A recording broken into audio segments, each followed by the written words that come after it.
Minister for Indigenous Australians Linda Burney last week revealed her 4 pillars of an Indigenous voice to Parliament should this year's referendum succeed. She says health, housing, education and jobs are the key focus areas. One group says she's yet to respond to potential solutions offered from grassroots people. Joining me now is Fred Pascoe, Chair of Gulf Regional Economic Aboriginal Trust, one of Australia's largest Indigenous social enterprises. Thanks for your time. Jobs was one of the 4 key ones, and you've been all about economic opportunities. So do you sort of marry up with the Minister in that sense, at least? Look, to have jobs, you've got to have an economy around you. It's more prevalent in Indigenous communities where communities weren't based on economic opportunities.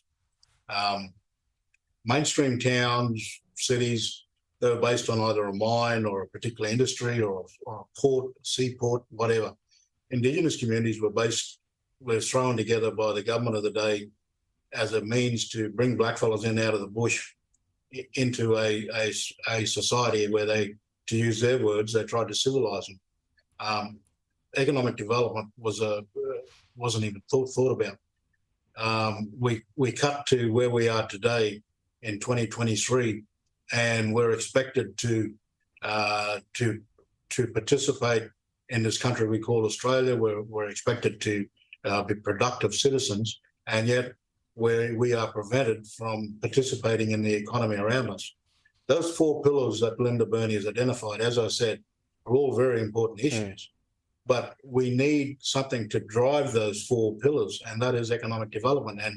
And disappointingly, again, she has not acknowledged that, or she hasn't responded.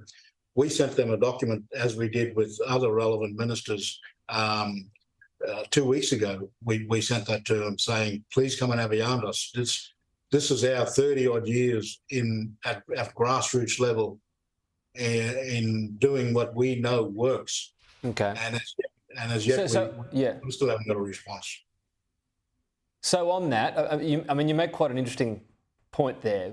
Any other part of Australia, the world really, when you're talking about particularly, post-colonial settlement, it's based on a river, a mine, whatever it might be, and then you've got the big capital cities. What is your solution for a lot of First Australians that are living in areas that are not based on that? Is it taking development there? Presumably that's not always possible.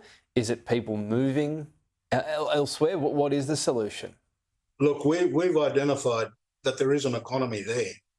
So we need for our Indigenous people to participate in that economy. Talk about housing, for example. We go to build a house in an Indigenous community. We get outside builders come in from the East Coast or from the major centres, regional centres. They build a house. They take all the money out. A blackfella gets the key to a house and say, here you go and live in it. But he or she's got no pride in that house. They haven't built it. There's no skills transferred in the building of that house to that community. So when I'll make as an issue a repair or maintenance issue down the track, he or she hasn't got the skills to deal with it. It's not science. Okay, so get local, anything that needs to be done in that area, get it done locally where possible and have those companies start up. What about sort of the major economic opportunity? Is there a region you can point to in your area where you've put forward, here's an economic development idea, here's where we do it, and it's been ignored, and why has it been ignored? Look, I can give you two live examples. My tribal group, the traditional owners of a property called Delta Downs. We were the first Indigenous group back in 1982 to gain ownership of that property. This was in the Joe Bioki era. And cut a long story short, we got ownership of that. Delta Downs work. We have 40-odd Indigenous people, a lot of them young male youths, that work on that cattle property, and they work on their land. We have all our neighbours around us. 80%, 90% of them have problems staffing labour. For every young fellow we employ, we have to knock back 2. Blackfellas want to work for themselves. And Delta Downs is in 2023 today still considered to be one of the more successful cattle stations in Australia, regardless whether you're black or white owned in Australia, not just a black owned cattle station, but a cattle station. That's one example. The other example is we just built a big supermarket in Normanton, well, big by our standards.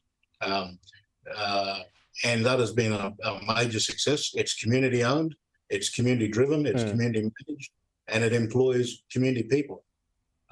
A major thriving success. So, and if these things are happening well, why can't they happen well under a voice? And, you know, local representatives can say, here's what's working well, more of this, please. I mean, Yes. Why would that not happen under a voice, I guess? Well, we're hoping it will work, because we're open to be part of the voice that gives the government advice, and that if you want the four pillars that you've identified, you need something to underpin it, and that thing that underpins it is economic development. But a major learning for me in all of this has been, it's great to have a voice. We need a voice. However, government needs to have ears to listen to that voice. It's a wasted opportunity if government ain't prepared to take it on.